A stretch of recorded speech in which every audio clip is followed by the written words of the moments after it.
Hey, welcome to Getting Real. I am your host, Monick Halm. And on this show, we talk about the real deal around real estate investing. And today we're going to be uncovering what's really holding so many women back from investing in real estate. If you've ever hesitated or felt stuck, we're going to explore what's really behind that. And ultimately, it's fear. And I'm also going to go deeper into this tonight. So I invite you to join me for the Ghost Your Real Estate Investing Fears webinar, which is happening this evening. In honor of Halloween, we are talking about fears, and we're going to dive deeper this evening, show you exactly how you can move through those fear blocks and start taking action. So I'm going to put a link in the chat for the Ghost Your Real Estate Investing Fears webinar, which is basically at tinyurl.com/ghost your fears. So if you go there, you can sign up.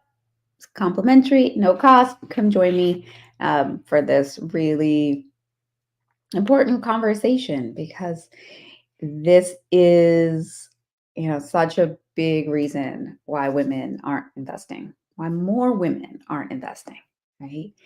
um, so I often receive that question. It's like, why aren't more women in real estate investing? Because it is, when we are in real estate investing, we tend to have better results than men. We do great. It's one of those things where, unlike a lot of the world, we get the same pay for the same work, right? Market rent is market rent. And it is a great equalizer for wealth across gender lines. And we're really good at it when we get in the game. So why aren't more of us in the game? And there are, a few main reasons. And it made this, thinking about this made me think about a story that Tony Robbins tells about a guy called Mel Fisher, who in 1985 found $500 million, right? $500 million worth of gold in a Spanish galleon at the bottom of the sea. It's like, wow, how lucky for him, right? Except he spent 26 years searching for this gold. 26 years. And it wasn't 26 easy years. Right? There was one year where they were caught in a storm so bad that several people from his crew died, including his son. I think that might have been year 14 or something. And he kept going. What must it take to search for something for 26 years? Right? And, when you think about it, you have to think, like, what must you believe? One, you must believe that the gold is actually there, right? He had this belief that there was a specific ship that had sunk. He thought it was sort of kind of in this general area, and he believed it was there. You'd have to believe it was there. You'd have to believe that it was possible to find it and get it, right? So he had that belief that he could find it, that it was possible to be found, it was possible to be taken up, right? And lastly, he had to have the belief that he could find it, that it was possible for him to find it, right?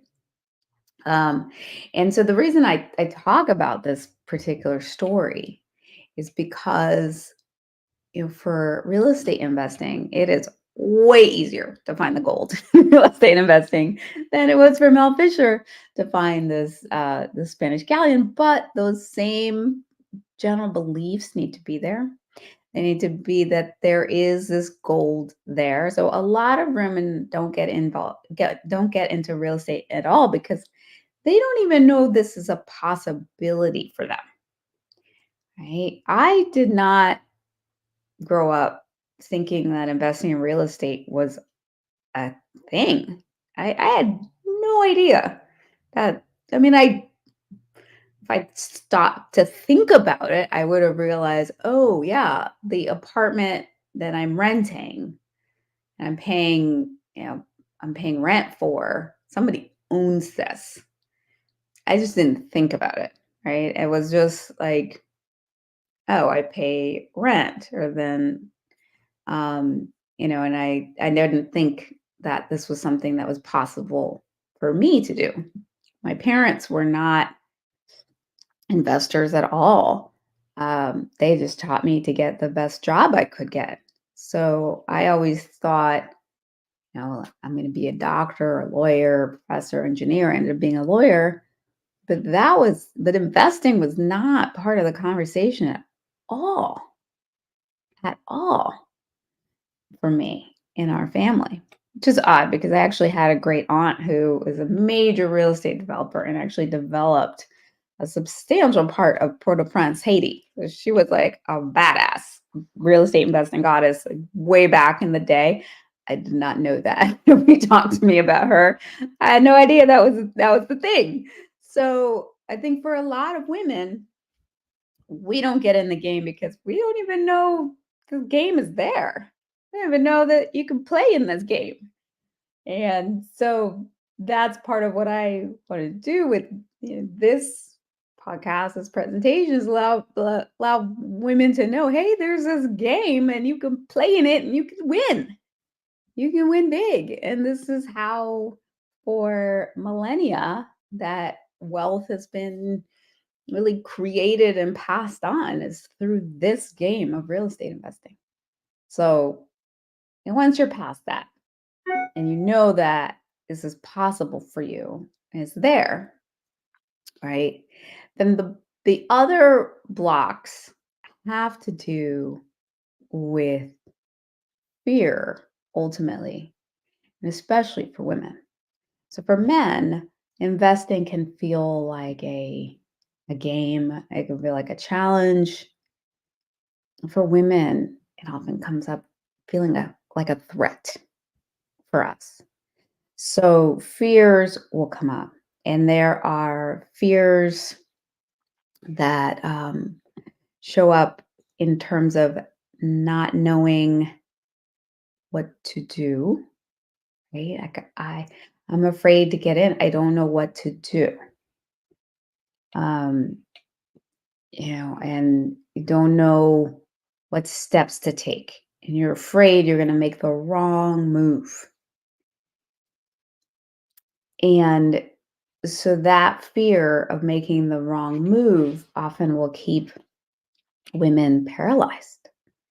And you might look online and go to Google University and try to figure it out, but there are so many possibilities. And people saying different things. And who do you trust and how do you figure that out? So there's that fear about taking the wrong step. Right? Like I want this. Yeah, but what if I sail my ship, east when it's really west that I need to go? What if I waste 26 years looking for this gold and never find it, right? So there's that fear that keeps that's really fundamental to keeping women from getting in. Just what steps to take. That's one. Another common fear that will show up is a fear about not having enough resources, right? They're afraid they don't have enough. You don't have enough money. You don't have enough time. You don't have the right relationships. There's that not enough fear.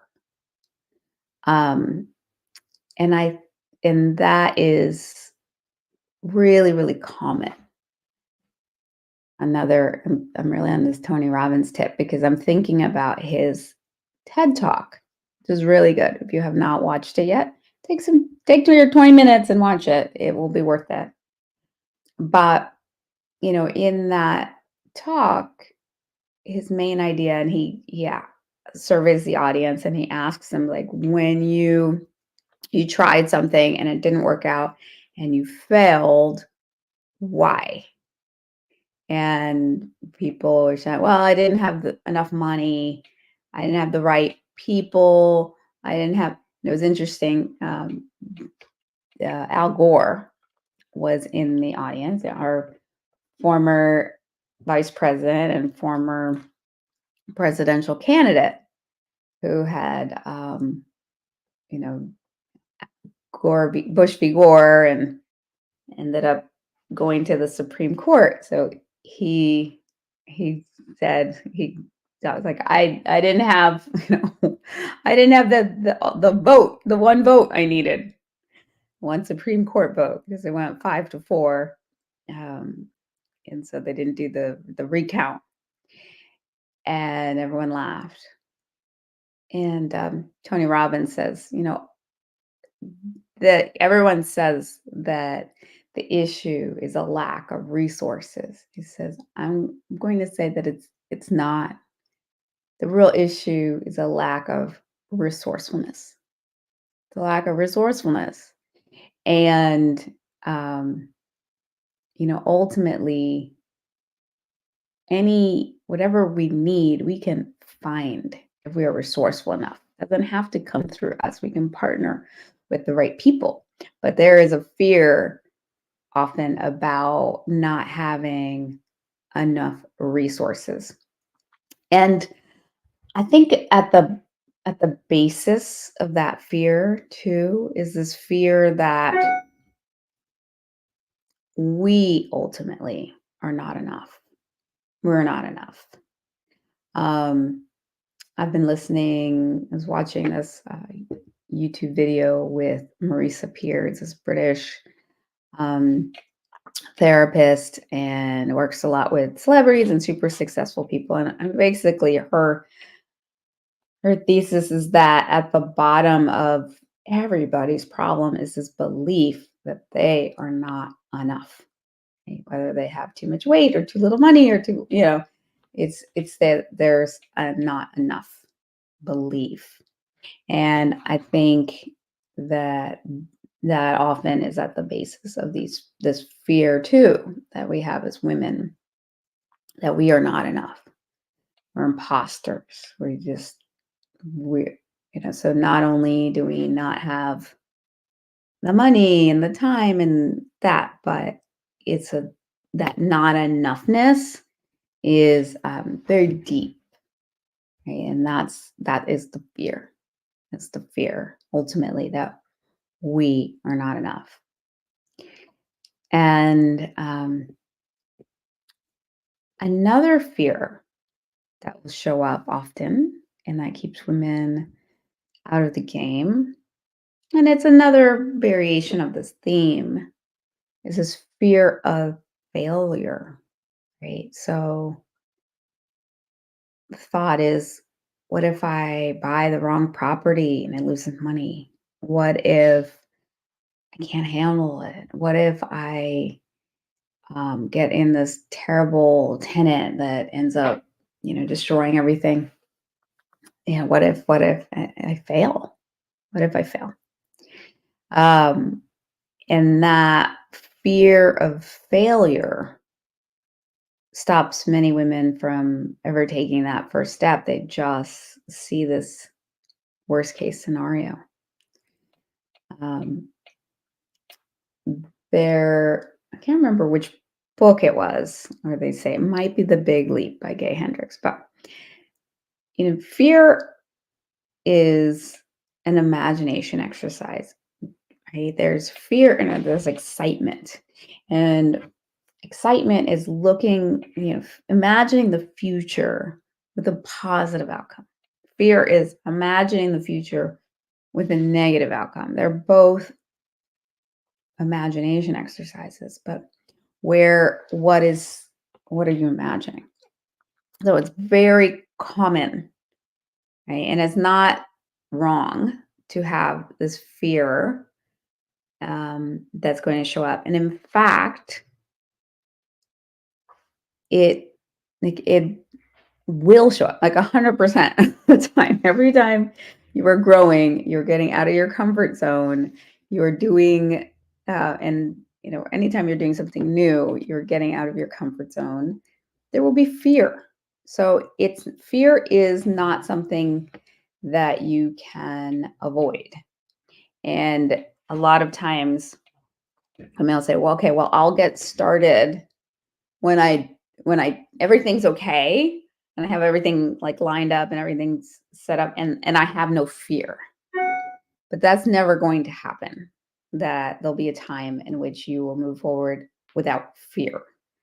And so at some point you get accustomed to that discomfort of fear and it's not paralyzing, right? And you just get used to that feeling and know, oh, okay, yeah, it's afraid, and I'm going to take action anyway. Um, but that fear of failure, any of the fears that we talk about will be there. Fear is something that is part of this process, is part of any growth process. And tonight, when I do my webinar, I'll talk about, okay, if fear is here, so how do we move through it, move past it so we can still take action? So we'll talk more about that.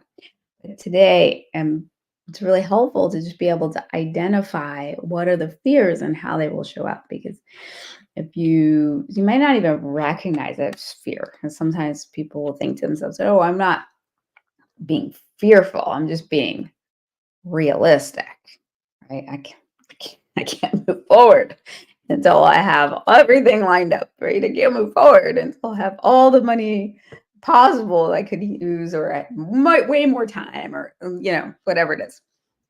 Then I'll move forward. So I'm not being like fearful. I'm just being realistic. And that, or like that pessimism is realistic. It's not more realistic to be pessimistic versus optimistic. It's not more realistic to be fearful versus excited. It's just a different imagination exercise. And fear will be part of it, right? So how do we move past it? So there's that fear of failure, and there's one other fear that is common, and that is so insidious. You might not even recognize it that's happening. But that is the fear of success. What if it works? Oh my God. What if I do find that $500 million of gold? Then what? Right?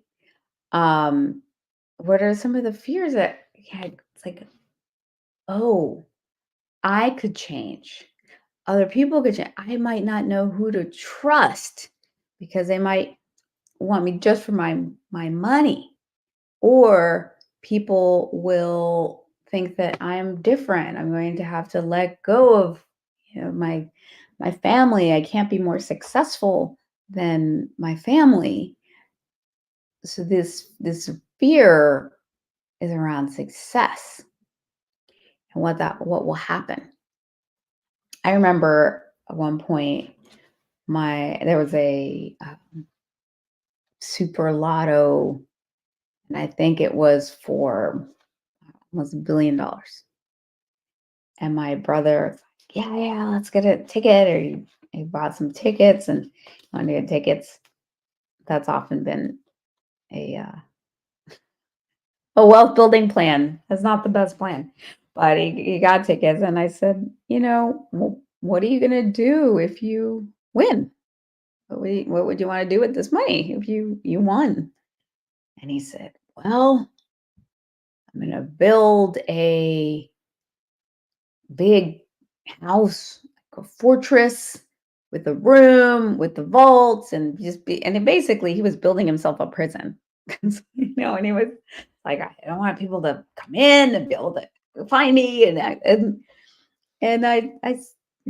was like underneath it. I could see there was a lot of fear if he actually had that money, but he felt with what he was going to do with it, I could tell it felt very unsafe for him in his head to have that level of wealth. He felt really unsafe. He thought like people would come after him. And so he needed to basically build a fortress where he and his family and his money would just hide, you know. And I said, you don't want this money. You don't want this money. That's why he goes, yes, I do. I said, no, no, you don't. It feels like it's imprisoning for you. We want freedom. And so it's like, we gotta work on that. Gotta work on that, like whatever that is around that money, having that wealth. So there's a lot that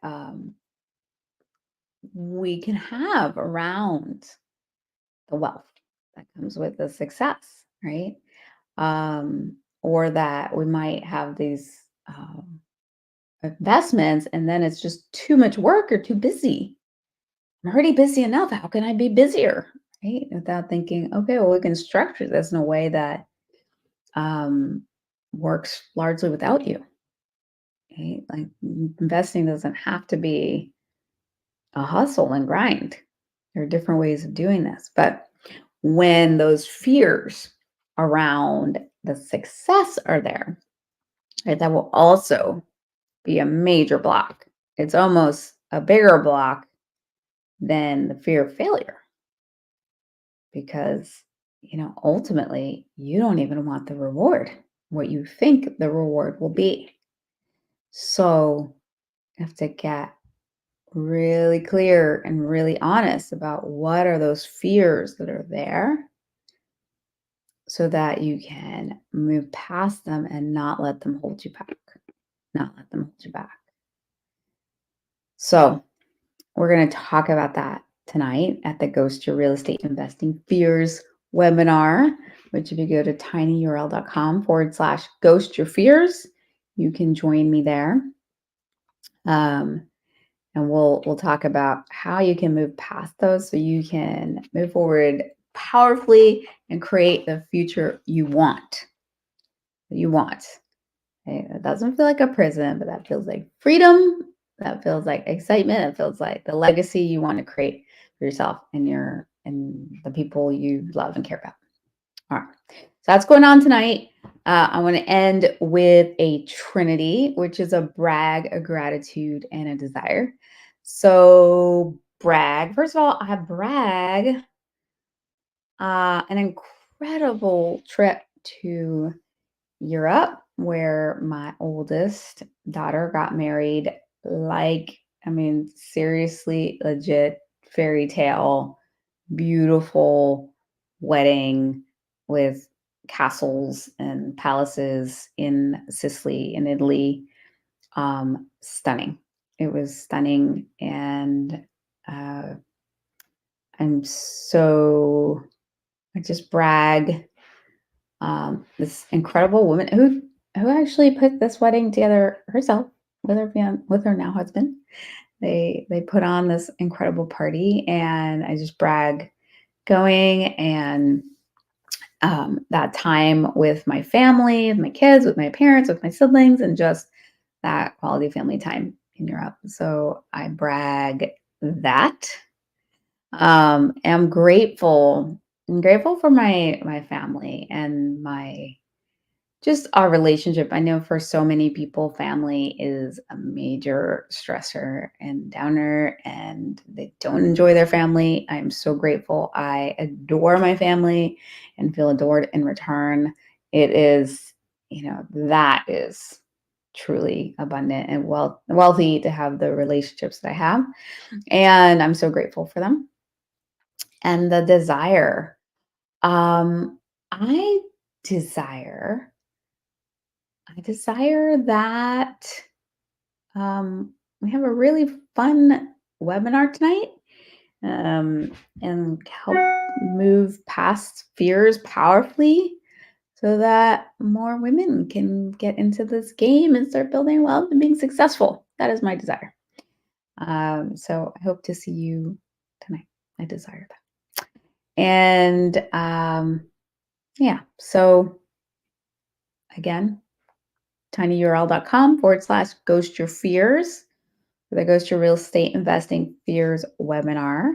And because we don't need to let our fears hold us back. They will be part of the journey. Can't lie. Can't get rid of them. They're there. But they can actually be helpful. And that they can, we don't have to, and they can, yeah, we don't have to let them move us. We don't have to let them hold us back. So thanks for getting real with me today. Let's get real. Let's ghost those fears and stay real. Talk to you next time.